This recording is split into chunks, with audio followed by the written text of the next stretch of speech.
Good morning, everyone, and welcome to the Disrupted Festival of Ideas. My name is Susan McEwen, and I'm the Director of Library Services here at the State Library. I'd like to begin by acknowledging the Noongar Whadjuk people, traditional custodians of the land we're meeting on this evening. I wish to acknowledge the strength of their continuing culture and offer my deepest respects to elders past and present.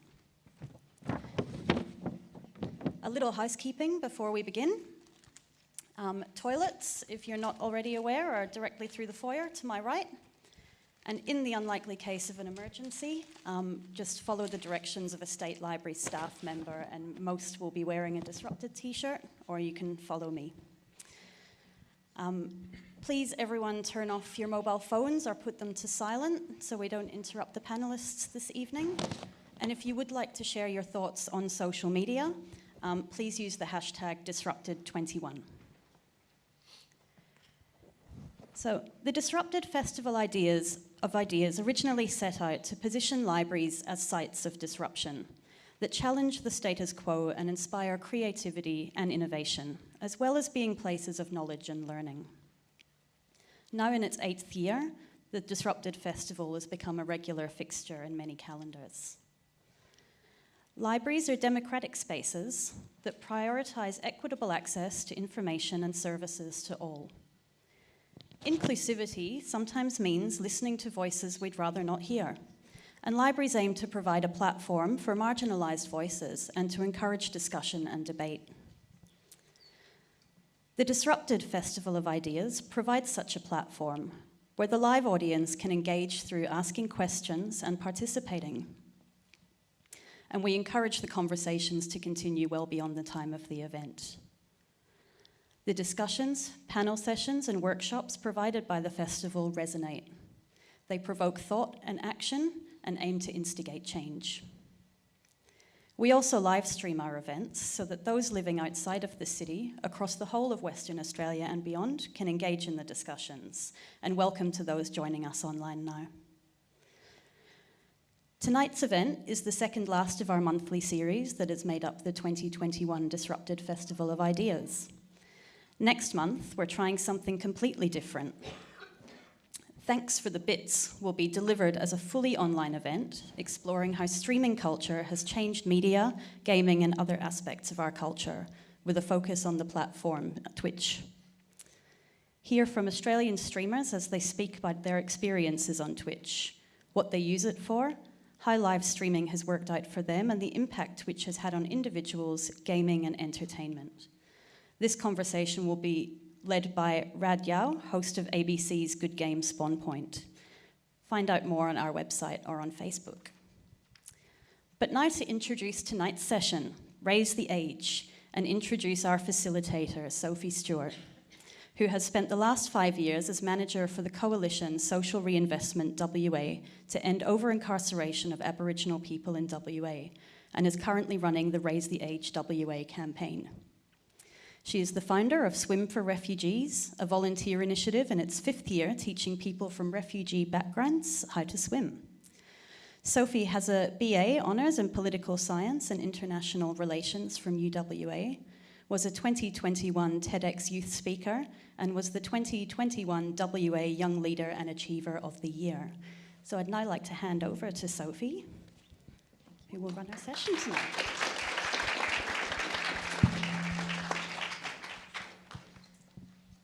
Thank you, and thanks for that introduction and the cheer from the audience, one of our friends, clearly. Welcome to the Disrupted Festival of Ideas panel on Raising the Age. My name's Sophie Stewart, and I'll be chairing today's discussions and also giving you a bit of an introduction to the topic. I too would like to acknowledge the Whadjuk people of the Noongar Nation as the traditional owners of this land that the State Library of WA sits upon. I've been lucky enough to grow up on beautiful Noongar country my whole life, most of it spent just over Derbyl Yerrigan in Vic Park. And I want to pay my respects to Aboriginal and Torres Strait Islander leaders, past, present and emerging, and any who are with us here tonight. But also acknowledge the cost to Aboriginal people that has come from now sharing this land today that was never ceded. What were you like when you were 10 years old? or 11, or 12, or 13 for that matter. When I was a child of that age, my favourite time of the year was the summer holidays, when we'd spend 2 weeks camped down at Dunsborough or on Wadjumut, Rottnest. We'd swim and sunbathe all day. We'd ride our bikes to the bakery and get vanilla slices and like fresh, hot jam donuts, you know, when it's like spilling out and burning. And in like the afternoons, we'd laze around. I would normally have my head in a book. And when night fell, we'd orchestrate these big spotlight games in the campsite with all of the other kids who were camped around. Or we'd play board games and cards by firelight. I loved primary school, and I did pretty well in my classes. I played netball every Saturday, and I'd be down at the Belmont courts with all my mates, and after our game would finish, we'd stuff our faces with sour worms, eat party pies, take turns sleeping over at each other's houses, watching reruns of The Mummy, which I have seen too many times, and staying up all night talking. I think probably at 13, I had my very first awkward, clumsy kiss. Sorry, Mum, if you're in the audience. It was in the UV room at laser tag in town. So that's who I was when I was that age. Do you remember what you were like? Do you remember what your kids or your nieces or nephews or grandkids were like when they were in year 4, 5, 6 or 7? In WA, we still arrest, try and incarcerate children as young as 10. You can't vote until you're 18, you can't drive until you're 16, you can't get a job until you're 13. But at just 10 years old, you can be sent to prison. In the most recent financial year, 2020 to 2021, 146 individual young people between the ages of 10 and 13 were put through our justice system. 81 of those young people spent time in detention. 2 of them were just 10 years old, 7 were 11 years old, 19 were 12, and 53 were 13 years old. At least 33 of the 81 children in detention were also recorded as being in the child protection system and under the care of the CEO. 14 is the most common minimum age of criminal responsibility around the world. And 14 is the minimum age of criminalisation recommended by the United Nations Committee on the Rights of the Child. The Australian Medical Association, the Royal Australian College of Paediatricians, and the Law Council of Australia, and leading Aboriginal bodies such as Change the Record, have all called for the age to be raised to at least 14. Last year, the Council of Attorney Generals around the country commissioned a discussion paper and report into raising the age, which had almost 100 public submissions. It was expected to be, a report on this was expected to be released in July of last year, but to date has not yet been publicly released or published.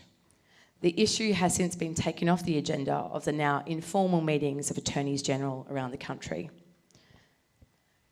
Earlier this month, the ACT government successfully raised the minimum age of criminal responsibility to 14 after a year-long independent review of the system changes required to be implemented to support such a change.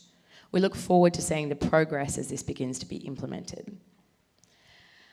At the recent WA State Labor Conference at the start of October, a motion supporting raising the age to at least 14, in line with human rights and medical recommendations, was passed into party platform by members of the WA Labor Party.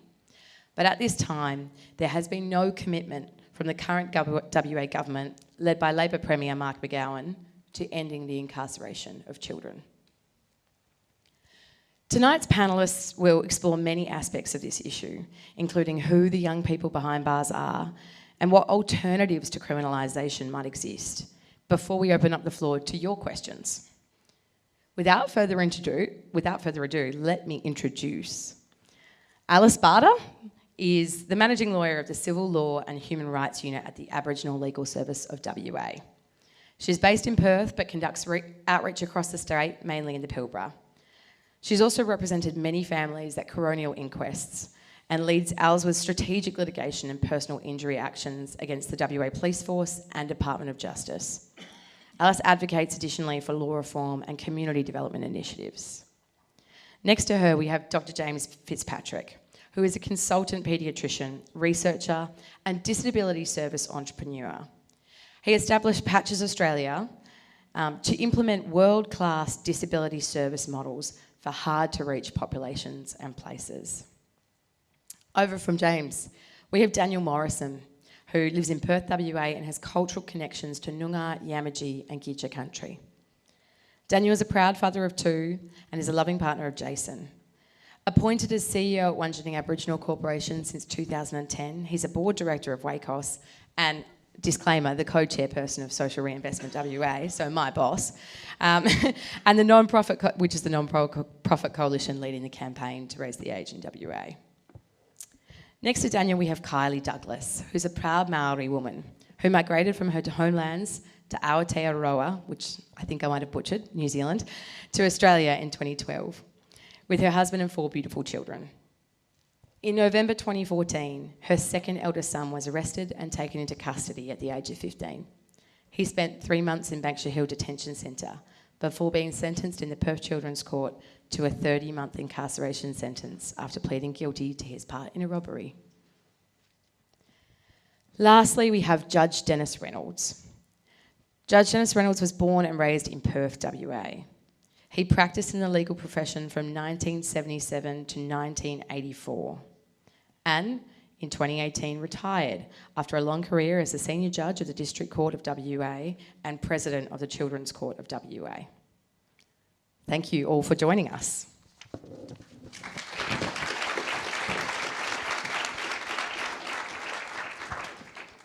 So our first question of the night is, who are the young people who end up in our justice system and why do they end up there? I want to start with Kylie, perhaps, if you wanted to talk to us a little bit about your son. Yep, thank you, Sophie. I suppose there's a wide range of children that will end up in the justice system and then onto Banksia Hill. My son doesn't quite meet the status quo. He doesn't suffer from fasd. He doesn't have ADHD, although he didn't have, we weren't extremely well off. He did live and come from a loving home. I felt when he moved to Australia, he somewhat lost his culture. You know, coming to a new land with completely different everything. He started to go off the rails a little bit at around probably 12, just your little normal, you know, wagging school, things like that. By the time he had turned 15, on the 18th of November 2014, he was arrested and taken into custody, and he was charged on aggravated armed robbery and deprivation of liberty. He was taken into custody, he handed himself in, he was taken into custody, and he spent 3 months on remand. Now this was a kid who wasn't the best at school, but apart from that, he doesn't have any cognitive impairments. He just hung out with the wrong crowd, as most parents say. He pled guilty to his part in that robbery. He was handed down a sentence of 30 months on the 18th of February 2015. Now, while incarcerated, he became very hardened, he became very desensitised, and he managed to rack himself up another 2.5 years in charges. So, although Jason's experiences in Banksia Hill are much like a lot of the children's, I think the backgrounds can be very diverse. Not all these children are, I think a lot of people have the misconception that they all come from derelict families, that nobody loves them, nobody cares about them. I spent 3.5 years visiting Banksia Hill 4 times a week. And even with that, our son still managed to become very hardened. So I think when people say what sort of children end up in the justice system, I would say any walk of life. If you sit and think, not my child, because if you'd asked me 7 years ago, would my 15-year-old son be sitting in a courthouse being handed down a 30-month sentence, I would have said, not on your Nelly. But in 2015, I was sitting in a courthouse, bawling my eyes out while my son was taken away. So I think, although Banksia Hill is filled with our most vulnerable children, what we refer to as our most vulnerable children, you will get all walks of life into the justice system, and you'll have all sorts of children locked in Banksia Hill for months. Yeah, no, thank you, Kylie, and thank you for sharing that with us. I think it's a really salient point, because so often when we talk about this issue, people think, oh, 10's pretty young, but it would never be my 10-year-old. It would never be my child. It would never be my 15-year-old. But the reality is it can be. Oh, definitely. Yeah. You touched a little bit on some of the FASD and cognitive impairment, so I might jump to James. Do you just want to touch a little bit on that in Banksia? Yeah, absolutely. And it was a really interesting question that you posed. You know, who are the young people that end up in contact with the law? And I think, as Kylie's demonstrated there, daughters and sons and sisters and cousins and nieces and nephews, they're individuals, each of whom have travelled their own journey, and it's not always the same journey. And I think the unpredictability of who may or may not end up engaged in the justice system needs to be borne in mind. My involvement and my comments come from a couple of sources. One is personal experience as a paediatrician assessing young people in detention centres and in the community in the Northern Territory and Western Australia, and also some of the data that Telethon Kids Institute, through Carol Bauer's study on the prevalence of FASD in Banksia Hill, has revealed. So first of all, the young people that we assess, there are plenty of positives that these young people have, including young people with FASD, fetal alcohol spectrum disorder, which is a specialty area of mine. And often the young people are creative, are very good communicators, at least in terms of their expressive language. They often like to please other people, which, as you can imagine, may get them into trouble. They're often very quick-minded and streetwise, and I think sometimes make decisions quickly without thinking things through. So some of these real positives in their nature can also make them vulnerable to offending. Some of the commonalities of the journeys they've been on is often these young people will have had a disrupted attachment in early childhood, so either families that weren't able to support and nurture them through infancy and those important first 5 years of life. Many will have had chronic childhood illnesses such as anemia, skin disease, gut disease, which may have made them developmentally vulnerable. Some, but not all, will have had exposure to substances in utero, such as alcohol, methamphetamine, other drugs. And all of these things really prime a lot of these young people to disengaging at school because they find schoolwork difficult for them, appearing or actually becoming oppositional, defiant and willful in the classroom environment, and disengaging from education. So that's a fairly common first step in the journey. And then there is systemic boredom, sometimes living in communities where there are high rates of substance abuse, high rates of domestic violence and other antisocial activity. And these young people are often grown up in a norm of social and family dysfunction. And there aren't many trajectories for these young people other than coming into the attention of police and into contact with the justice system. So the Banksia Hill study found that 36% of young people aged 10 to 18 in Banksia Hill met criteria for fetal alcohol spectrum disorder, and that 9 out of 10 of all of the 100 young people studied had significant impairment in at least one of their brain domains. So by and large, the young people that end up in the prison system come from trauma, they come from cognitive and social and emotional disadvantage. And I think that's really important that you highlighted the significant challenges that somebody with a cognitive impairment and FASD would have, and the huge number of young people who have a disability who end up in our justice system. But also that those people actually have many positive qualities that, if supported right, could allow them to thrive. Yeah. You touched a little on trauma there, and I might go to you, Daniel, to talk a little bit about intergenerational trauma and the overrepresentation of Aboriginal people. Yeah, thanks for that. And it's a bit hard because James has covered everything.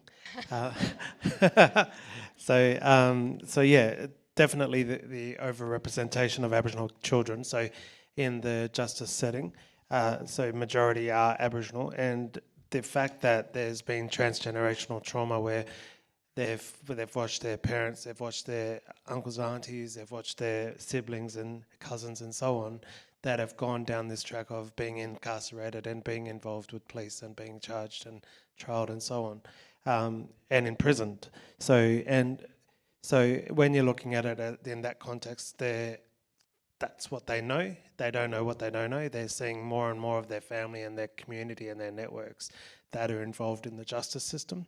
And in some contexts, it's seen as a rites of passage, as far as that's what my elders or that's what my family have been doing, and that's what happens to them, and it's seen as normal. And it's so yeah, which goes down the track of like where the system is set up for not to support Aboriginal young people, but to really pigeonhole them into that way of living and to end up in the justice setting.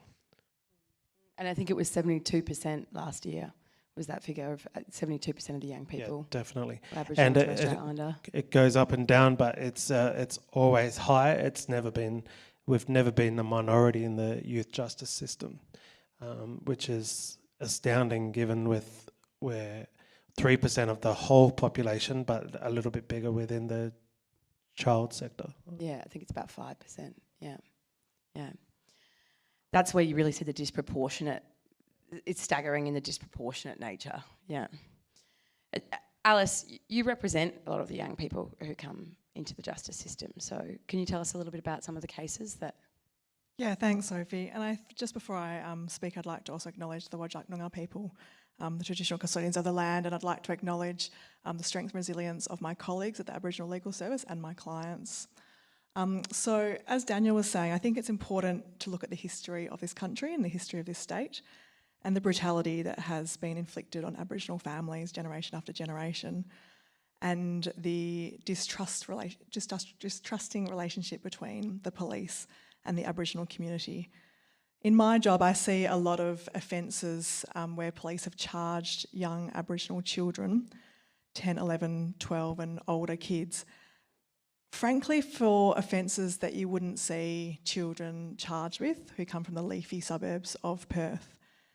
Some examples are an 11-year-old who stole a texter from a community office in a regional town, was charged by the police with stealing that texter. It was worth a few dollars. We've also had clients in a regional town stealing cigarette butts from the front porch of people's houses and be charged with trespass and stealing. I also had a client who walked over a man's front verge and touched a plastic tent peg. The man chased that boy, he was 11, in his motor vehicle and touched him, and the kid was so scared that he wet his pants. When the family went to the police station, the police said that we're going to charge the kids with trespass and stealing and not charge this man. We intervened and we went right to the very top of WA Police, and it was a good outcome, and the man was charged and did plead guilty to that offence, and we supported that family through that journey. But it was very difficult for them to go into the police station and speak to the police when they were treated as perpetrators and not victims in that matter. We also see a lot of families who need support, families who have had their own trauma, and so then their kids may not have access to food, and access to other support services. We've seen a lot of kids who get charged with stealing because they're hungry. And so I think we really need to look at those family supports and how us as a community can make sure that kids are being fed and help those families. And that's interesting because I heard on the radio today that an organisation that does just that up in the Kimberley feed little children out of Broome, and they feed, I think it's 600 children every week, have just been unable to secure funding to continue, so their service has stopped, and I can't imagine the impact that's going to have on the community. I suppose, and I think Dennis probably could comment on this as well, but I'll move on to the next question, and if you have anything to add, you can. What impact does ending up in the justice system have on a child and their family? Dennis, I might offer it to you first. Thank you, Sophie. Can I also at the outset pay my respects to the Whadjuk Noongar people and their elders past and present. I think the starting point is that the Young Offenders Act provides for a centre called a detention centre. The purpose of the detention centre is to rehabilitate young people. Another important principle is to obviously deal with the offending, but to try and enhance family.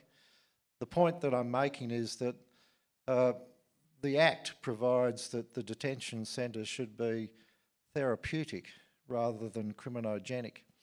In an architectural sense, can I then move on and make a few comments on the only detention centre in the whole state of Western Australia is situated at Banksia.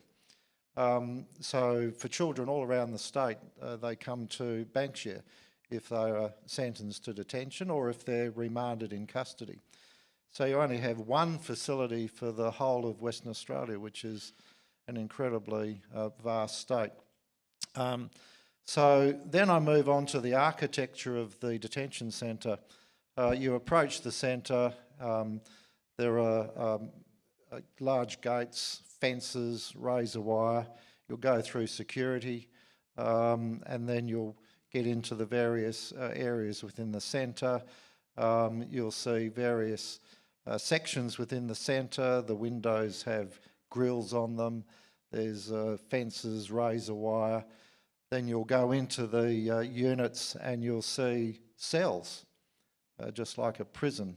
And you'll then understand that in one of those cells, a child, or there may be a number of children, a couple, would spend a lot of their day. And when I say a lot of their day, I mean that literally. There's a 12-hour shift at Banksia, so children are locked down between 7:30 at night through to 7:30 a.m. in the morning, and that's the minimal hours.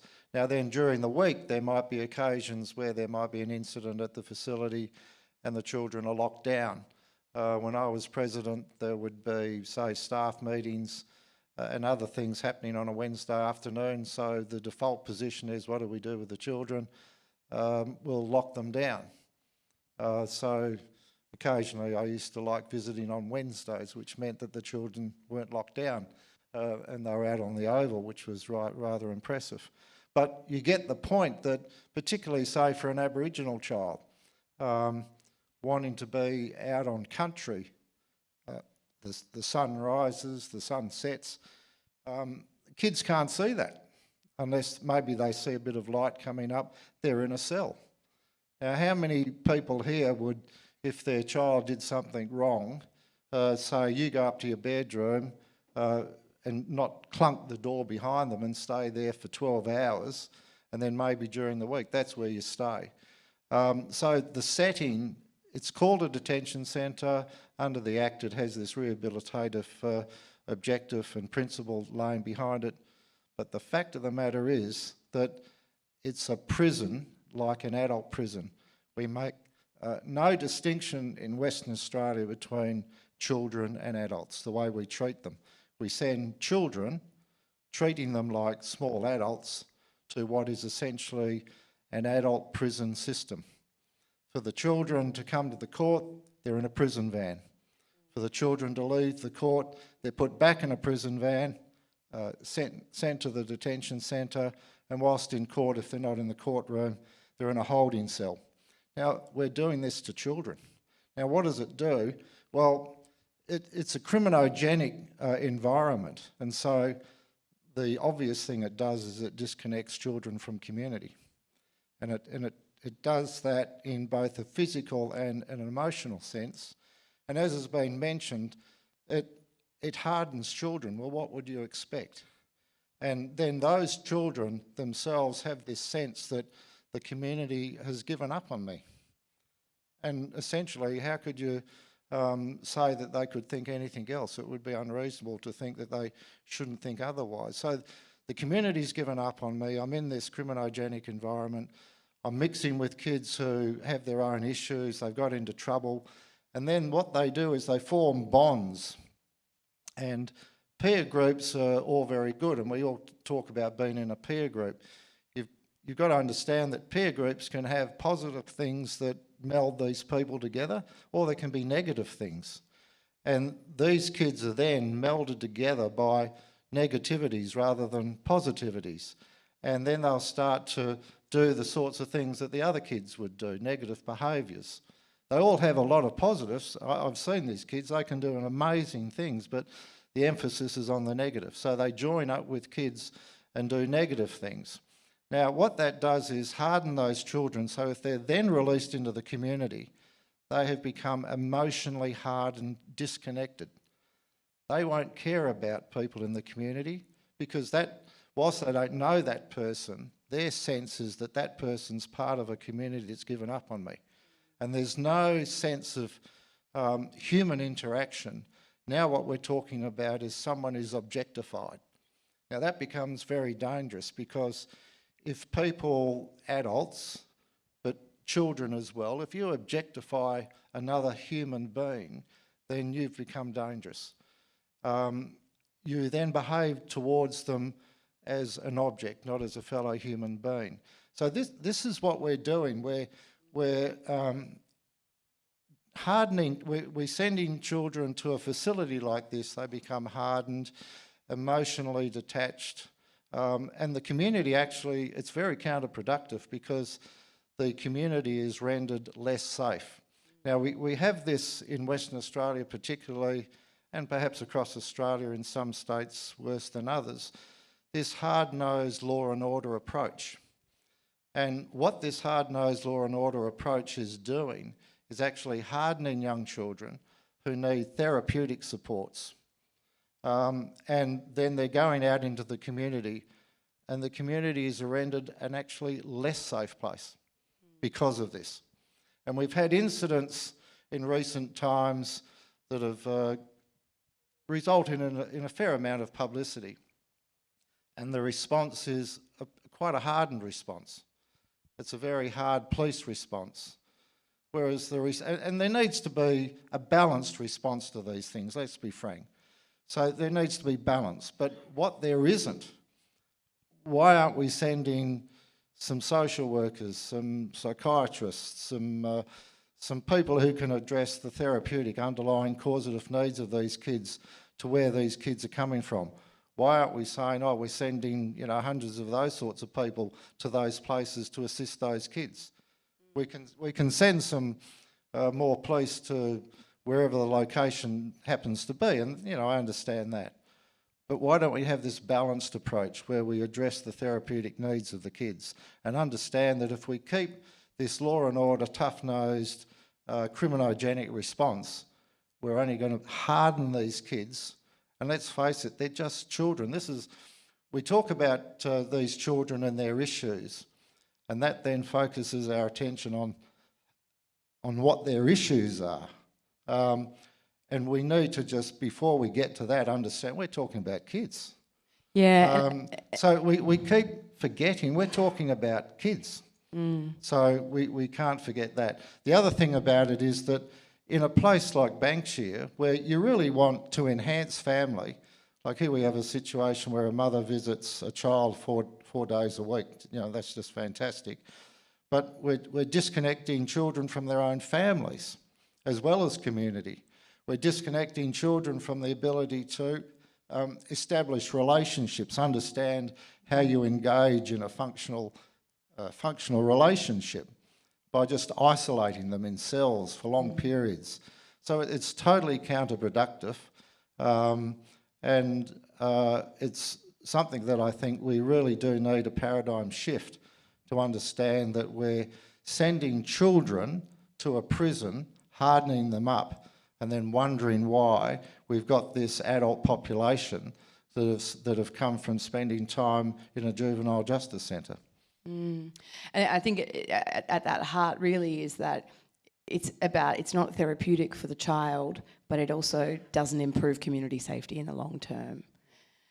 Kylie, I might get you to comment as someone who's had a child in your system, and what impact did entering the justice system have on your child and family? Look, to be honest, Sophie, my son's story is probably a little bit more horrific than most. In 2017, on the 4th of May, a few of the boys got out of their cells and they stood up and protested against the cruel policies of Banksia Hill. The media called it a riot. I call it an uprising. Those boys were flash bombed, they were shot with rubber bullets, and they were herded down to the isolation unit. Even those that didn't get out of their cells were taken to the isolation unit. My son was among one of the ones locked in a cell. That night, like Judge Reynolds said, these boys form bonds. Not only do they form bonds, they become brothers. And when my son heard one of his brothers screaming down the back in pain because he was not allowed a shower to wash the capsicum spray off, the boys became very agitated. The next morning, they weren't allowed out of their cells, their shutters were down, they hadn't seen daylight, they hadn't been fed, they hadn't been showered, and the remaining boys kicked off. So they too rioted. My son was accused of being the ringleader of the second one. They too were quelled with tear gas, rubber bullets, and restrained. I don't condone my son's wrongs at all. Never have. My family and I and my son have never disputed that he should be held accountable for his wrongs.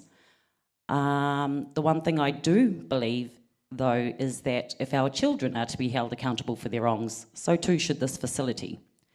Because following those riots, my son, along with two Noongar boys, whom he calls brothers, so much so that we have one live with us as a part of our family, one of those boys.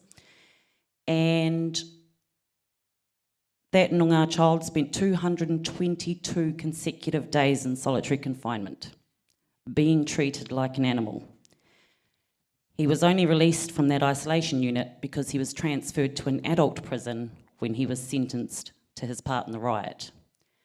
My son spent 406 consecutive days in that isolation unit, being treated like an animal. And I know it sounds like an exaggeration, and I am not, making any excuses for him, but when you are denied education, medical care, food, showers, clean clothing, my son can only estimate that it was the first 23 days that he did not even see daylight.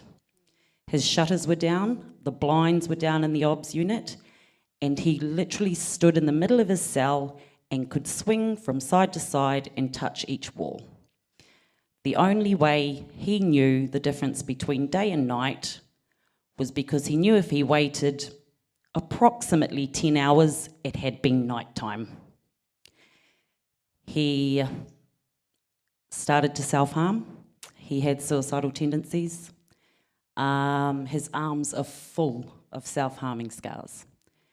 He tried to commit suicide in Banksia Hill twice, and the only way he got out of the isolation unit was much the same as his brothers.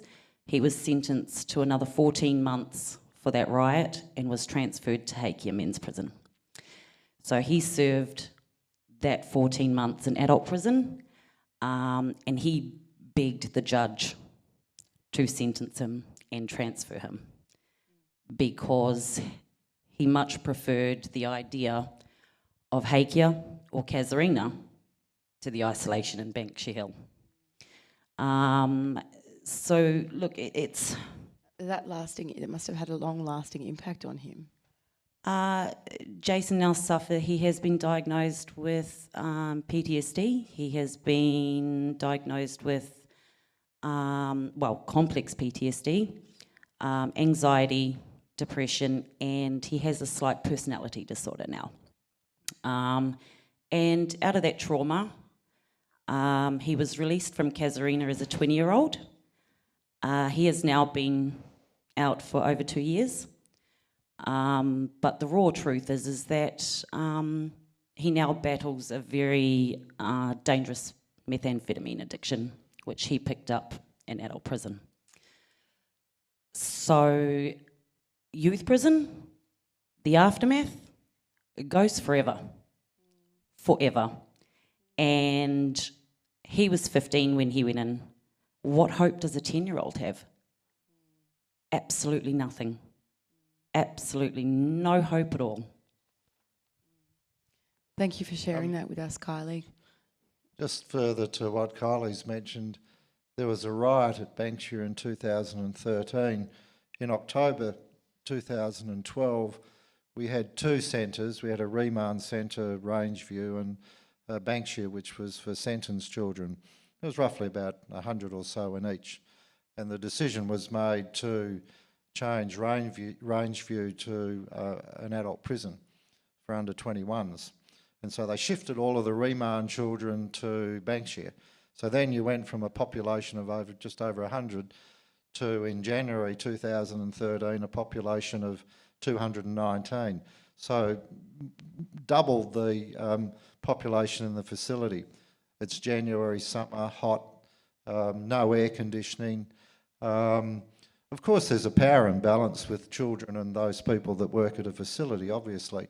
But the children go to the detention facility with absolutely nothing. And so they're not in a position to negotiate anything. The system doesn't give you a whole lot of credits, and then if you wear away some credits, then you go into debit, and then things start to happen. If you do some good things, maybe there might be a bit of acknowledgement, but if you do anything bad, all of a sudden things start deteriorating. So you go into the place really pretty neutral. It's very difficult, but if you do anything that is perceived or isn't that good, then all of a sudden things start getting bad. So you start from nothing and you start to get taken further and further down. So it becomes a very oppressive environment. And so then what happens, and particularly in a summer, no air conditioning, and kids, you have to understand that they then have a sense of hopelessness. Everything's hopeless.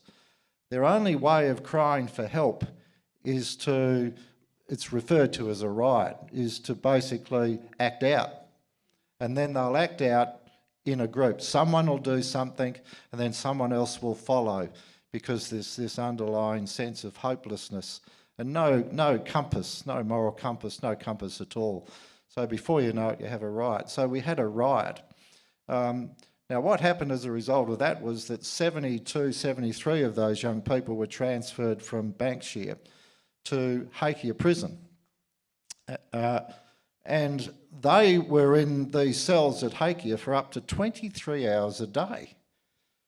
Day after day, for 23 hours a day. And I was trying to put pressure to have this reversed. It was just outrageous. But how on earth did we as a community let something like that happen to our children? So it was an appalling thing to happen. But the point that I just wanted to make is that what was underpinning all of this, and I did sentence some of these kids Not all of those 70-odd kids, because a lot of those kids didn't have anything to do with it. They just happened to be in the wrong place at the wrong time. And then they find themselves in another place at the wrong time by themselves, just getting takeaway food or something, put in there each day, getting bed sores or whatever. It was just hopeless. But anyway, the point of the matter was this sense of hopelessness. I mean, who could blame them for having a sense of hopelessness? And what was happening was this is just an extreme cry for help. Going back to what I said earlier, they had nothing. No one's listening to them. No one's taking any notice. And so this is a big cry for help. When I spoke to these kids and say, well, what was going through your head? What were you trying to achieve? All this sort of stuff. These kids had no idea. They were just acting out. They just had enough. It was hopeless. They had no sense of what they'd actually been engaged in because they were just kids. They were not capable, in a neurological sense, to really cope with what they've done. They were just acting out. So, and I might. I just checked the time. And yeah. Sorry about that. So anyway, so the point that I'm making is. You made the point, Dennis. Yeah, I've made the point. Okay. Sorry about that. No. I think it's. I've been really interested listening to everybody today, but I looked at my watch and I'm only halfway through my questions that I wrote, and we've only got a little bit of time left. So I'm going to actually. No. I'm going to double up on the next question to you, James. So you're going to have to get 2 answers out in a quick amount of time. And I'm going to be stricter on everyone now, so I'm going to give you a stern warning. I suppose and Dennis just touched a little bit on the neurological development of children and also on the mental health impacts. And I wonder if you can comment on, if we're talking about raising the age, what age do we need to raise it to? But also, what state of cognitive development do children at these ages have, and what mental health impacts would being incarcerated have on a child? Okay, so the fact that children are in these and they are children, that children are in these environments is outrageous and it's barbaric. And I've been to all of the adult and the one youth prison in WA and the prisons in the Northern Territory. And there are some models where there is a therapeutic environment, but being in the justice system as it currently stands, and particularly into Banksia Hill, you've got children whose doctor's visits should be for coughs and colds. It shouldn't be to inform a sentencing process, and they should see psychologists for anxiety at school, for instance, not to inform whether they're a fitness to plea or the like. So I think we can't lose sight of the fact that even a cognitively typical 10 to 14-year-old should not be in a facility like this. However, most of the young people who are in our justice system have a mental age and an emotional regulation age that is 2, possibly 4 years younger than their chronological age. So the short answer of what age we need to change the age of criminal responsibility to is 14. And there needs to be a process for screening for cognitive capacity in any young person who comes into contact with the justice system so that we can tailor their sentencing and orders and the supports that are put in place to their actual mental age and their neurodevelopmental capacity rather than just their chronological age. Yeah, and I imagine you'd have some, 16, 15-year-olds who, because of cognitive impairments, do not have the capacity of a regular 16 and 15-year-old, yeah. Absolutely. And the stressful environments that they're placed into, they're less well able to deal with them than a fully functioning adult. And even a fully functioning adult would lose their shit if they were put in isolation for those durations of time. And I met many of the young people who are involved in the Royal Commission into the Care and Protection of Children in Detention in the Northern Territory, and they were some of the most lovely kids you'd ever meet. We did assessments on them. It was just in the situation they were in, they completely lost it, and that's why they had those severe behavioural responses. And I think from hearing from Kylie and Dennis talking about some of the conditions and those incidents with Heikia and with your son, Kylie, listening to that, I can't imagine experiencing that now as a 27-year-old. I don't know how I would deal with that. Alice, could you touch a little bit on, the human rights of this and what age you think it should be? Yeah, sure. So I think it's important to remember that when the English law was brought to WA, the common law age of responsibility was actually 7 years old, and that got changed to 10 in 1988. It got changed in the other states at different times, and in 2000, the ACT and Tasmania changed it from 7 to 10. So the law is fluid. The law is not supposed to be static. It's supposed to change as the society changes. Across the world, the median age is 14 years for criminal responsibility. The age is 14 in Germany, Italy and Eastern European countries. It's 15 years in Nordic countries. It's 16 years in Japan and Spain. It's 18 years in Belgium and Brazil. The United Nations has repeatedly criticised Australia for our low age of criminal responsibility.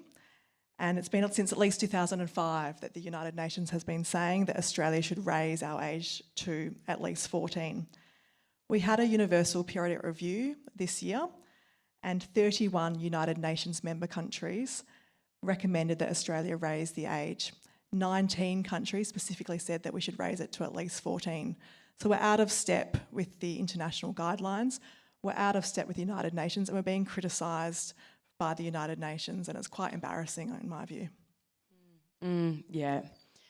And that's a view that's shared by, I would say, the majority of organisations. I know when they were trying to organise this panel, they were trying to find someone qualified to speak against raising the age, and I think they found it quite difficult, which is good.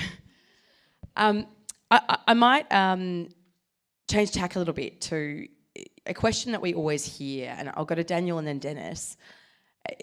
If we raise the age, what happens when young people are on the streets committing crimes or serious crimes? What do we do instead? So Daniel first, do you want to comment? Well, probably the first question I would ask is, what have we done every time law changes in WA? Every time the law has changed since Labor got in 4 years ago, where laws have been changed, we as a society adapt. We get on with things. We adapt to new ways of working. Just this term alone, since Labor's been elected in March, there's been numerous laws that haven't been consulted with the community and where they've made changes, and much less of a highly contentious than raise the age. The voluntary assisted dying, the voting laws and the voting reform and so on. No reform, no consultation, but these are things that community will just get on with and they'll make changes. And same thing if they did change the age, raise the age to 14, there would be no longer an option to imprison, charge and trial young people. So we'll have to come up with better alternatives, how we support young people, how we support families to really care and nurture and support the young people.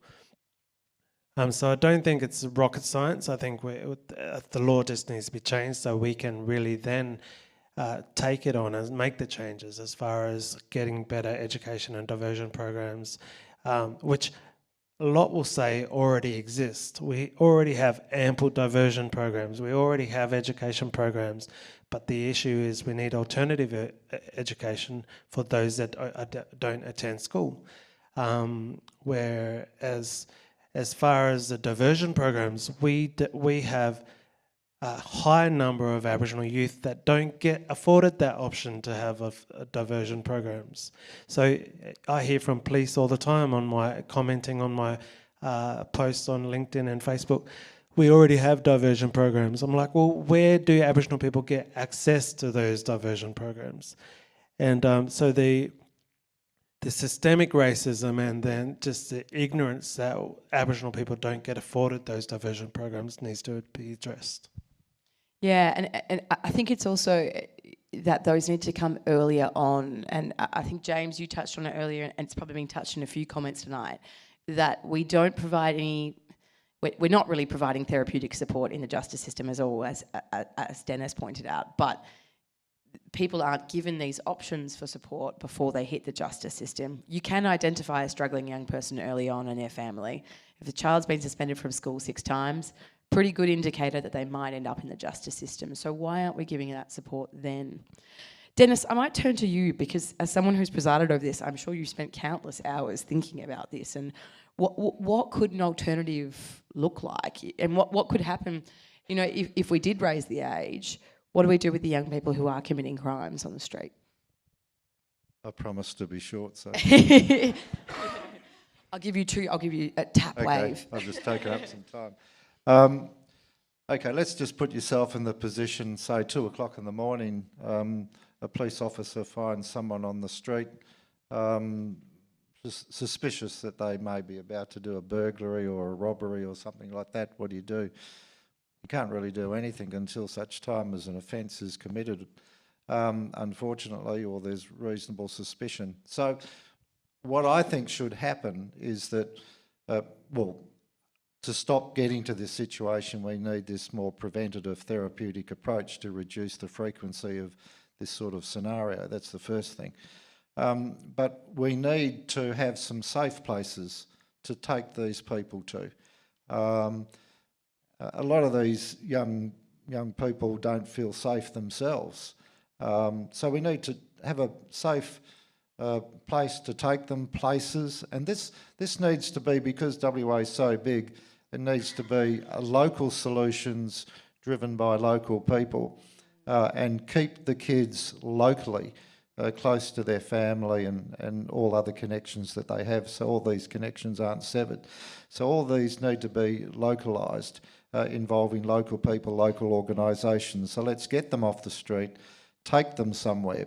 We need an inventory. For example, it's very difficult. You've got to sympathise with the police to some extent, because at 2 o'clock in the morning and they've got some young person on the street, what do you do? Where do you go? Who can I go to?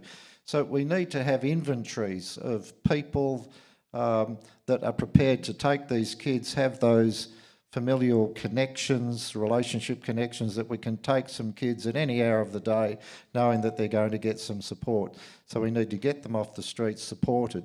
We also need some multi-disciplinary panels with all the necessary people on board with all the skills to then address, when all the dust settles, address what are the therapeutic needs of this young person, and then put all the necessary arrangements, programmatic arrangements, responses in place to address those underlying therapeutic needs that that young person has. And this all happens within the location of the particular child. None of this brings someone from Kununurra down to Perth, away from country, away from family, none of that sort of stuff. So they're the sorts of responses that I think we need to be looking at. Yeah, definitely. And when you say local, you know, keeping kids locally and local solutions, it makes me think of Oliver Together, which is the Justice Reinvestment Trial site that SRWA has been partnering with up in Halls Creek on Gidjunjara country. And it's an Aboriginal-led approach to engaging young people who've previously been interacting with the justice system. And they had a reduction of 58% in burglaries in the first 18 months of operation. And it's local people providing local solutions, and now they're moving into the alternative education space, and it's really interesting to see how they're working with the kids who are the most disengaged from school, but also how they connect, because it's the leaders of their community, it's their elders, it's their family. Kylie, what's helped your son and your family? What kind of alternatives, if any, have helped, or what would you have liked? I would have liked to not go to Banksia. No. Look, I think the wraparound support of family, to be completely honest, after doing such a lengthy period of incarceration at such a young age, my son somewhat stopped mentally going forward. So when he was released at 20, he still thought like a 15-year-old. But, you know, there's a lot of things that people don't understand. When children come out of youth prison, or if they are pipelined straight into adult prison from youth prison, they become institutionalised. I remember picking him up the day and he looked back at the Casuarina prison gates with longing, you know. But it's hard to imagine. yeah, you know, so I think a wraparound support, being able to understand that, for lack of a better term, you have to let the jail drain away, especially after such lengthy incarceration. I think family support is the most important. I think education as well. Banksia Hill lacks completely in that. We have had to pick up that slack and try and get Jason some outside education. You know, he engaged with the Nulla program, which gave him huge amounts of confidence. I couldn't speak more highly of that program. It gave him job opportunities. I think these things are extremely important to build their confidence, and just trying to help him reconnect with his own culture where we could. I think every child, you know, no matter what their culture, whether they are Indigenous to this country, Indigenous to New Zealand, Indigenous to any country, that they feel connected to who their family is, where they come from, and then they can identify where they go from there. Yeah, maybe Daniel, do you want to add to that, I guess? What alternatives do exist? You, as the CEO of an Aboriginal community-controlled organisation that's trying to do just some of that. Yeah, well, definitely the earlier intervention and prevention really needs to be resourced better and supported better. We're sick of really talking about the redirecting or reinvestment from the justice space to the early intervention, which makes sense. There's total evidence to back that. It's well researched and well evidenced around the world that if you take money spent in the justice space and redirect it to the early intervention, that it will pay dividends as far as keeping people out of the criminal justice system. So it's really about how there's a number of pilots that have been done over years as well, especially in the Aboriginal space. We'd probably have more pilots than Qantas, I heard recently. So it's something that we just need to act on the pilots, and the research that came out of the pilots really look at how we can further invest in those and make sure that the resources are there to ensure that the programs are implemented right. And like I already mentioned, we need to be able to make sure that it's place-based, person-centred, and that it may be different on Wongai country versus Gidja country versus Noongar country. So it just really needs to be developed in a way by Aboriginal people, for Aboriginal people in an Aboriginal context. But and something I always say, if you get it right for Aboriginal people, you get it right for everyone. If you focus on the most vulnerable, disadvantaged within our community, which are Aboriginal community, programs will be beneficial, and they will have great lasting impact for everyone involved. Yeah, thank you. And Alice, I know that Aboriginal Legal Service, another Aboriginal community controlled organisation, has had experience with some of these pilots that work and then don't get backed. Do you want to tell us what you think about some of the alternatives that exist that could be implemented? Yeah, sure, and I echo what Daniel said. You know, it's not rocket science. We need culturally appropriate, trauma-informed, holistic, place-based grassroots services. We don't want the government telling people what's going to work, because we've seen that and it doesn't work. What we do see is these grassroots programs where the community has self-determination and decides what's going to help that community. So I think funding Aboriginal community-controlled organisations to run these programs is really important. The Aboriginal Legal Service has a youth engagement program, which is for kids already enmeshed in the criminal justice system, but it could be easily used as a model for kids before that, as an early intervention and family support program. The key in that program is that we have young Aboriginal mentors who talk to the kids and give them some mentoring, give them some support. Some of the kids have said, "You're the first person who's helped me in a long journey of support services." They also give practical support, so getting IDs, getting driver's licences, driving the kids to appointments, taking them to court, holding their hand while they're in court, all that practical support, which is often very difficult to find. So again, I think it's not rocket science. I think that we need to fund these programs and fund them for the long term, not just a short pilot program, because we see that some great programs have pilots and then they're not funded ongoing. And so it's really important. Yeah, thank you. And lastly, James, I wonder if you could touch a little bit on some of the alternative systems that already exist, such as the NDIS, that people could be passed to. Thanks, Sophie. I'll talk about two systems, and I was just reflecting on the word disrupted for this series. And something that has been disrupted is the most important system of all, which is the family system.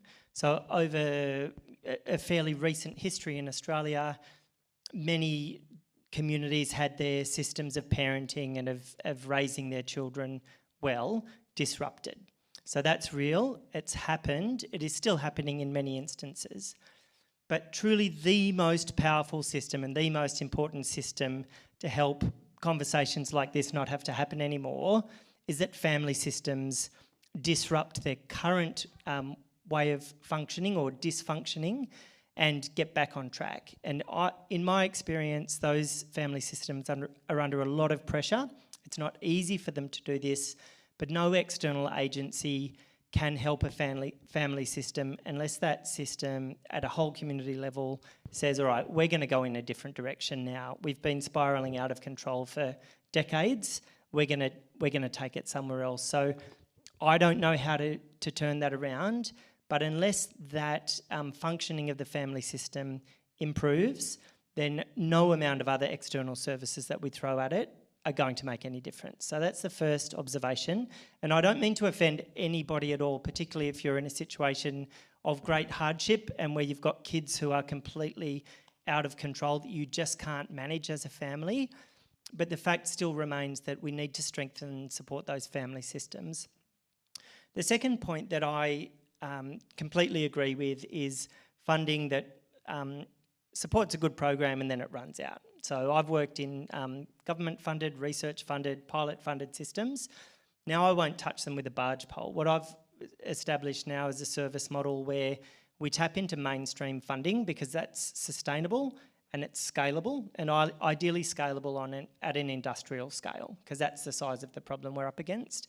So the funding system that I am most hopeful for is the NDIS, with helping people who have functional impairment in their activities of daily living or mobility or communication or cognition, helping them to access and their families to access some funding support through the NDIS so that those kids get a psychologist or a speech therapist or an occupational therapist, so the parents get some respite, so that the usual services that are afforded to better resource families are available. And I think that will then help young people to do a lot better.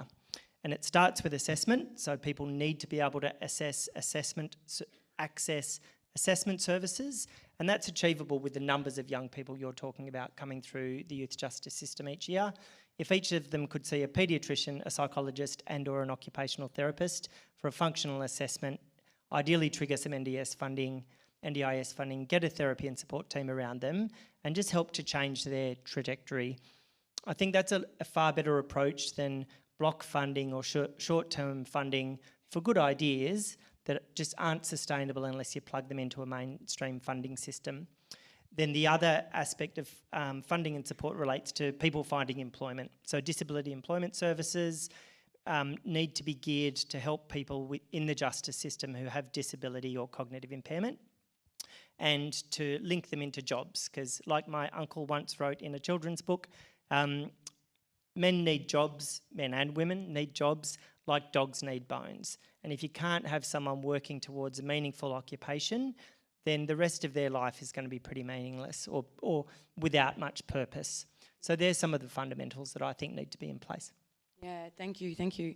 And look, I'm going to go to our last kind of major question for the night, and hopefully if my panellists, if you guys can answer it in about 30 seconds, if you've got an answer, because we do want to have an opportunity to hear some questions from you, though we've tried our very best to cover the frequently asked questions. But if there's significant agreement from experts on raising the age, and I think this is a pretty good collection of experts on this issue here on this panel tonight. What are the barriers to making it happen in Western Australia? So anyone want to take that first? There are a number of barriers, just to identify them without sort of fleshing them out. I think the first one is political will. We haven't had any political will from both sides of governments forever, and that's what we need. We need leadership from the top. All of the evidence points to the things that we're saying today.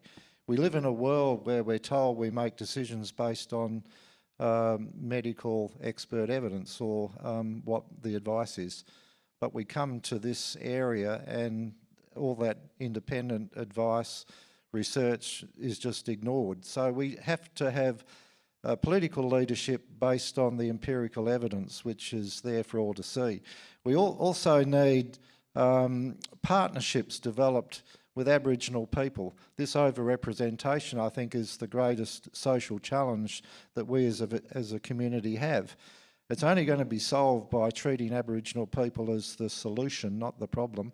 And we need to have partnerships with Aboriginal people. Those partnerships, as Danny mentioned, need to be localised, so they are partnerships with various Aboriginal groups that are located all around Western Australia in various regions. They all have differences, and we need to take account of those differences and have partnerships with them locally. We need to have a bureaucracy that operates holistically. Our bureaucracy is too siloed. For example, the Department of Communities should be in this space. It probably doesn't want to be because it means there's a fair amount of hard work. Why is this in the justice space? Justice is supposed to originally just support courts, not do this sort of stuff.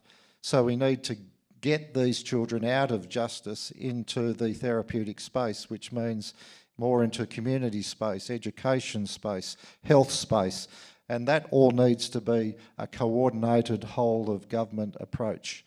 And lastly, what we need is an understanding that hardening these young children who all have underlying therapeutic issues that need to be addressed, hardening them is not making our community a safer place. And as a community, we understand all of that. We need to, in turn, tell our politicians we need to change so they feel more at ease in making the changes that we need. Yeah, thank you, Dennis. And I think you've touched a bit on that last question too of what should a new system look like. So does anyone else on the panel want to touch on what are the barriers to making this happen, and what's your vision for a better system? I think if I can jump in, I just want to echo what Judge has said there, that this tough on crime political agenda that has been pretty much as far as I can remember in my life in this state and in this country just isn't working. Our prison rates are increasing and it's just not based on the evidence. We actually have the crime rate is actually going down, but our imprisonment rate is going up. And so if we look internationally, the tough on crime and putting people in prisons just doesn't work, and it doesn't keep the community safer. So me as a community member, I want my family to be safe, and I want to make sure that we're rehabilitating people rather than having a punitive approach. I think for the future we need to let 10, 11, 12 and 13-year-olds make mistakes. They're kids who are learning, they're kids who are testing boundaries. We need to allow them to make mistakes and give them the social welfare and health supports when they need it. Yeah, thank you. James, you're right next to me, so I'll go to you and then... Look, I think one of the barriers to raising the age is having a well-articulated alternative to engagement in the justice system. And I think that would give the political leaders some assurance that they can sell this. And it would also give the general community, I think, some assurance that, you know, it's not going to be 310 to 14-year-old axe murderers coming back on the streets. Yeah. It's going to be whatever the number was that you gave us before, less than 140. And I think none of them are axe murderers. Exactly. Young people who've committed, you know, generally non-violent crimes, and that we've got something else to do for them instead of incarceration. So I think we need a well-articulated, elegant solution. Yeah, definitely. Daniel and then Kylie. Well, and I agree with everything that's been said as far as the place to be isn't in a correctional facility or an institution where there's no access to appropriate supports and rehabilitation. And the issue of I've been asked the question time and time again since I've been pushing for the raise the age with other people. What about those that murder or rape? And those numbers don't exist, like in WA, and they very rarely exist where we have young people at that age who are murderers or rapists. But I always respond, well, what if we did have someone of that age who's raping or murdering someone? The question I would be asking is, where have they had that exposure? And why are we as a community then wanting to lock them up in an institution or facility where they do get no support and care and nurturing? How is that any better than what they've been exposed to? And then, like Kylie's already mentioned, the record of once they leave that facility is no greater than what they've left either. So the flow-on effect is devastating for that person and their family. So I think we can do better as a society and a community. And last word to Kylie. Look, in my opinion, I think one of the biggest barriers is the lack of knowledge with the public and the community about what happens behind those razor fences. I sincerely believe that if every single person went in and spent 6 weeks as an inmate in Banksia Hill, they would be standing in the middle of Forest Chase screaming to have 10, 11, 12-year-olds released. I think if everybody knew some of the absolute atrocities, including sexual abuse by staff members in Banksia Hill, I believe that anybody with any sort of decency would be against it. And I think without that knowledge, our politicians are not forced to pass this legislation. They feel that they are giving the public what they want, and in essence, that's because the public has no idea what happens on the corner of Ranford and Nicholson. I think that hits the nail on the head. We did some polling recently to find out what the community knows, and 89% of Western Australians still don't know that we incarcerate children as young as 10 in this state. So I think Kylie's comments and all the comments here are a call to action. We know that criminalising children doesn't create healthier, stronger children or then healthier, stronger adults. And it also doesn't create safer communities in the long term because it doesn't tackle those underlying social issues. So I hope that everybody who's been at this panel today goes out and starts talking about the fact that we are still doing this and the need to raise the age. We've got time now for a few questions from the audience. Thank you to my panellists for allowing me to kind of keep short. We've got about 7 minutes left, so speed round. Jim Morrison, Chairperson of the West Australian Stolen Generation Aboriginal Corporation. We've got to ask the question, where are these kids' parents and grandparents? And I'll answer that. Back in June, there were 12,000 people who applied for redress. 62% were men, 30% were Aboriginal. We're less than 3% of the population. 57% of West Australians' Aboriginal population were stolen or descendants. So the practice of removal, breed out the colour policy when I was born between 1930 and 1960 have had a dramatic effect on us today. 7,800 Aboriginal people in Greater Perth are over 50. Only 9 of them get a service from an ACO, an Aboriginal Community Controlled Organisation. In 97, when the Bringing Them Home report was tabled, aged care service was privatised. Who by? The Care Bears. Anglicare, Baptist Care, Mercy Care, United Care. All the churches that raped our children. So why would our old people want to live in these places? So we've got to asks the question, where have these children come from? And we're living in a very intergenerational, transgenerational trauma of being raped. And we're living with it. It's epigenetics. It's healing that is required for our community, not just for black fellas, for white fellas to understand the truth of this country. Mm. And Jim, I think you're the expert on this area, and it's so true that the legacy of the stolen generations and colonisation is felt through our entire justice system today. I might actually ask you, Jim, if the panel don't mind me putting this back, what do you think is a key step that could be taken towards healing from that process? And funding ACCO is one of those things.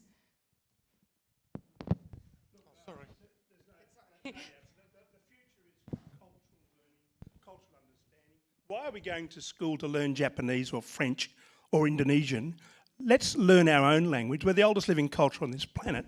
And the healing that took place 2,000 generations before Cook is there. Let's revert back to that and get our culture involved. Listen to the experts, which is our old people.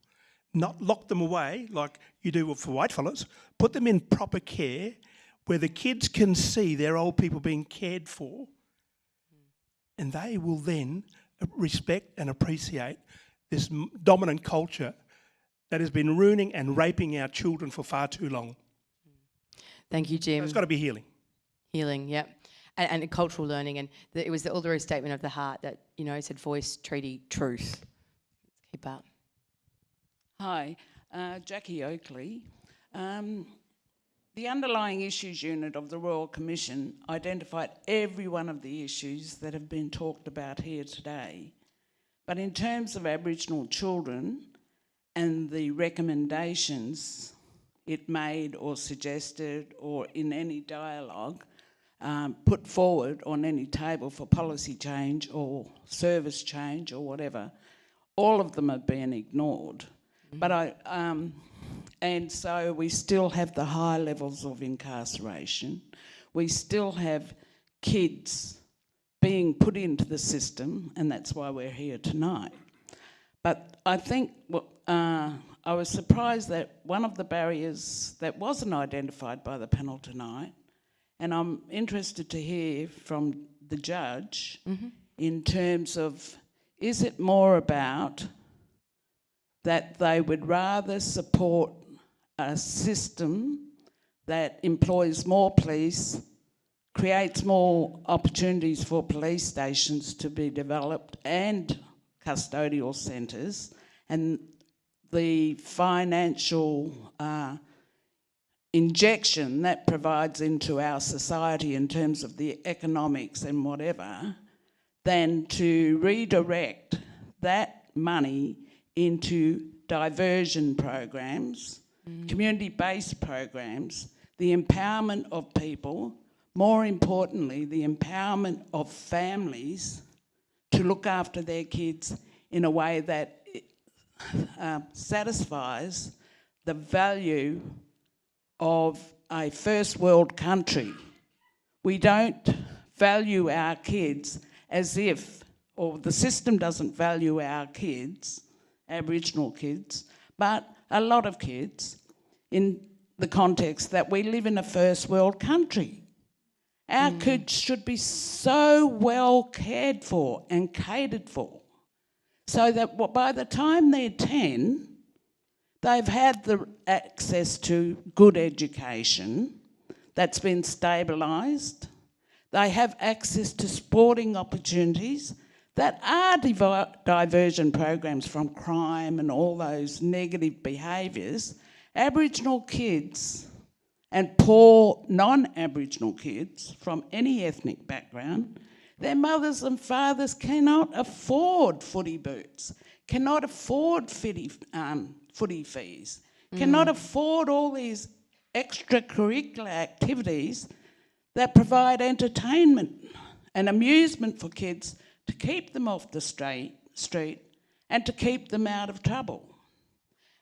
And the other barrier that I think in terms of society is the racial profiling that goes on with kids. You see a black kid in a supermarket, They're getting watched by every camera in the store. Security's called just in case, you know. And then if there's any suspicion, the police are called to arrest that kid. And the kid that you're talking about, in terms of the tent peg, that was my grandnephew. He's sweet and innocent. Never had any encounter with the law at all. He's a changed personality now. His happy-go-lucky personality and attitude and outlook towards life has been impacted that much in terms of the fear of being arrested because a man chased him in a four-wheel drive into a medium strip on Great Northern Highway. And thank God an old lady stopped, wondering why this kid was stressing out in the middle of the road. But they've ruined that kid's outlook on life forever, impacted him. Yeah. So these are the sorts of barriers we need in terms of turning the system on its head, giving the power back to the community, but more importantly, giving it back to families. Yeah, and rebuilding. And I think it's relevant, your points too, in that it's Children's Week right now, and how are we caring for children? I think also there was a question in there that I'm interested to hear the answer to too, because in our last state budget there was funding for 800 new police officers in our state, and why isn't that funding going towards poverty in our communities and early intervention and prevention for those children? Does anyone on the panel want to comment on that? Well, I think you directed the question to me, so yeah. I don't want to be thought that I'm running away from it.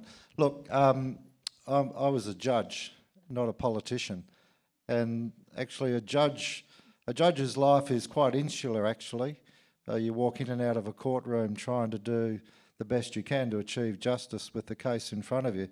So as a judge, what you do is you hear all this evidence and you have the law and you apply the law to the evidence, and that's the decision you make.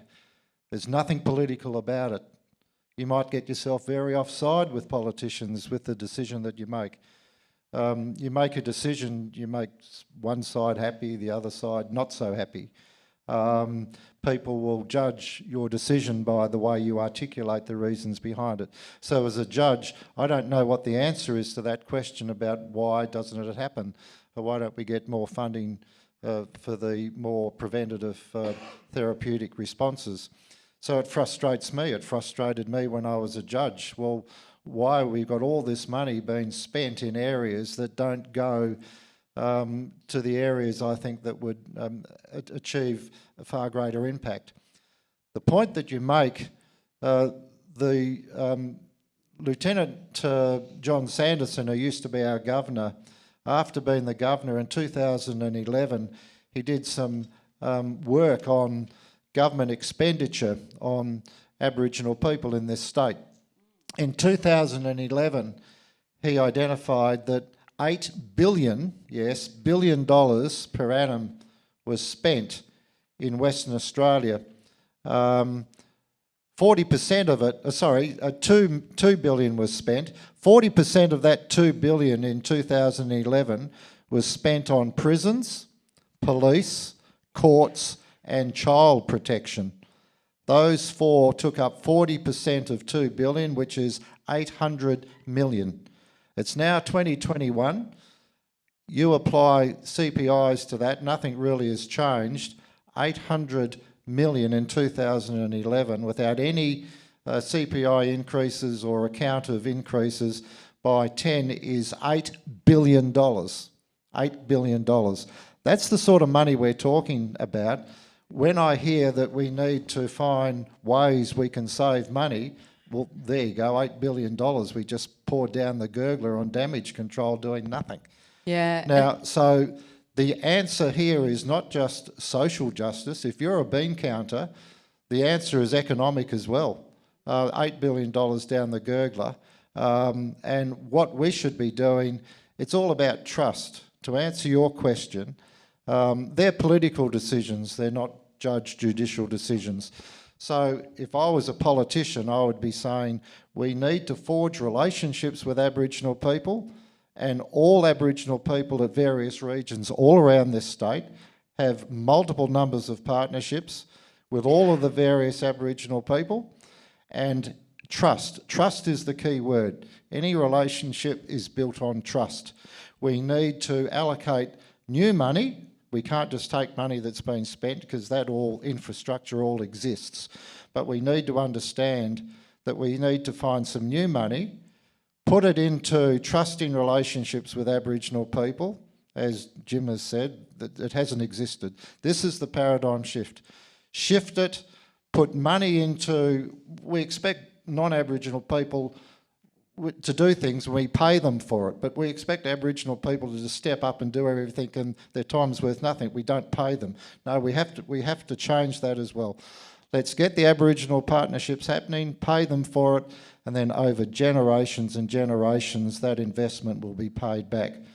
We won't be in another 10 years saying, well, it's 16 billion. We'll see benefits in generational change. So Yeah. I agree with what you say. Yeah, thank you, Dennis. And I might just pass to you, James. And Look, thanks. I just picked up on something. I think it was Jim and Jackie when you made your comments. Just the word racism needs to be put out there on the table. That's one of the bigger barriers to why we won't raise the age. It's community-wide racism. It's probably racism within our political decision-making and thinking. And it's it's clearly one of the biggest barriers. yeah.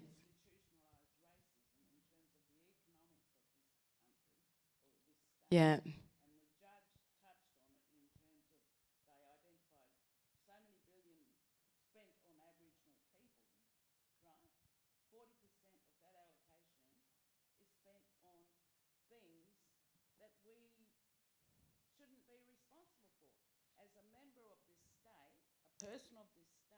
Mm.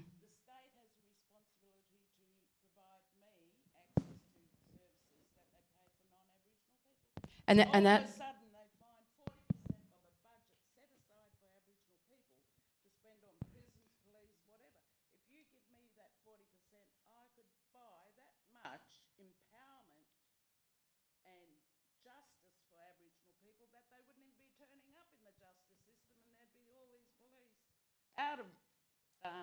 Here.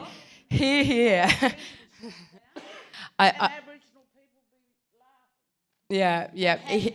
Here to that. And we know that the institutionalised racism exists in our system, and it exists for anybody who sees it and experiences it. But we know that, you know, Aboriginal young people are a significant proportion of the arrests, but they're much, much less of the young people who receive cautions. So if you're an Aboriginal young person, you're more likely to be charged, you're more likely to go to court because of the colour of your skin. We know that Aboriginal drivers are more likely to be picked up by police for speeding than speed cameras. And for the rest of the population, it's the total opposite. This is institutionalised racism that has to be part of changing this. I think we've got time for one last question, and the mic is here. Yeah, thing is I want to ask is, you know, with the prevention side of things, I've got a daughter who done a 2-week stint in Banksia prison, so not that long, but I can see that it still has sort of affected her. Before all this, I tried to get her help for her mental health. For Headspace, she was too unwell. For PCH Hospital, she was not unwell enough, and even though she went there trying to commit suicide, they refused to let her. They go, oh no, we're not going to let her in because she's going to learn all the bad habits from the other patients. And our relationship broke down due to her drug addiction. She's now in the state care because I thought if I put her into the state care, she'll get the help that she needs. She's living on the streets now. And, you know, I wait and wonder, when am I going to get that knock on the door saying that she's dead? Or is she going to go into the Bandia prison sentence? And I try to phone up DCP and say, I need help. And their attitude was, no, you are a fantastic mum. I'm like, I might be a fantastic mum, but it's taken a toll on my mental health as well. Our relationship's breaking down. They're like, oh no, you're doing the right thing. I'm like, well, in the end, I thought, well, maybe if she puts into care, she'll get the help. Now she's been told by a psych, no, we won't see her because she doesn't, I know she's got mental health issues, but she's not reacting the right way to the mental health issue. And it's like, how can I help her when our relationship is that upsetting that she's violent towards me? You know, how do I, you know, for me, I still worry about this every day. So I put her into the state care to get her help, and she's just living on the streets. Yeah, I'm so sorry to hear your story, and I'm so sorry that the system has fundamentally let you and your daughter down. Does anyone on the panel want to comment, maybe? I was just, again, going to thank you for your courage in sharing that story. And I do wonder whether, you know, had she accessed appropriate support for her mental health issues early on, and that would have probably been a combination of psychological management and possibly medication management that was supervised by a psychiatrist and or a paediatrician, that might have really helped to stabilise her. But there are so many kids who don't get access to that type of support. So a lot of the time they will self-medicate, and self-medication usually is ganja or speed rather than an antidepressant or a proper ADHD medicine. But as a paediatrician who manages hundreds of kids who are on different medications, we try to not use them, but often if you find the right medication management plus that behavioural therapy, kids can really bring themselves out of that rut. But there's a problem in the system, as you've said, you're either too sick or not sick enough, and child and adolescent mental health services is like a black hole. It's really hard to get into. So there need to be other solutions for people to access services. One of the responsible agencies, I believe, is DCP. So Child Protection should fund mental health and paediatric care for children in care to help their mental health and to stabilise their care placements. I'm not sure that you've been involved in that system in any way, but it's a large DCP and Child Protection is a large feeder population for the prison systems, and if those kids were helped early, they might not end up in prison. And it's bullshit because they can, and there are a lot of kids who don't get support from services that assess for autism, for FASD, for PTSD, for anxiety. They should get it early. DCP, and I'm not sorry, but DCP quite often just do not support those assessments to happen, and those kids then miss out. And I think what's missing from this panel tonight is probably a representative from government, because a lot of the questions I think would be directed at them. We are running over time, so unfortunately we have to finish it there. I could see that there were some more questions, but some of our panel might be around afterwards. Thank you so much, everybody, for coming tonight. I hope that you've learned a lot and engaged, and I hope that if you leave today doing one thing, it's get on board with the campaign to raise the age and for widespread youth justice reform, because it goes beyond raising the age. We need to change this entire system, and we need to do it yesterday.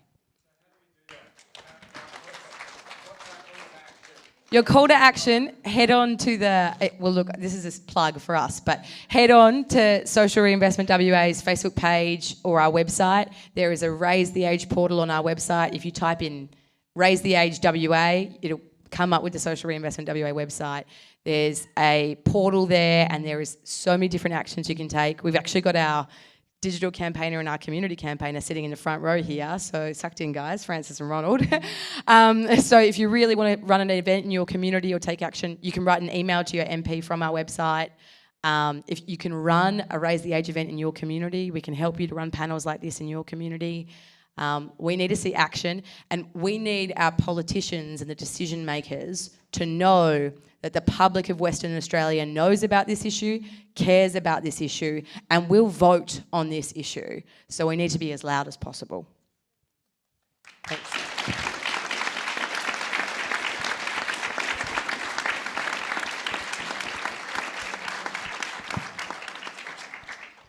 Please join me tonight in thanking our amazing panel, Alice Barter, Kylie Douglas, Dr. James Fitzpatrick, Daniel Morrison, and Judge Dennis Reynolds.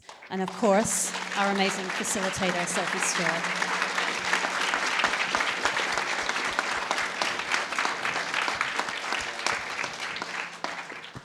We hope to see you again, either online or in person, for our next event, which is on the 30th of November.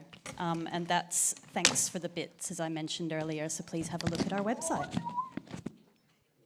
Right at the end, too. She's Auslan.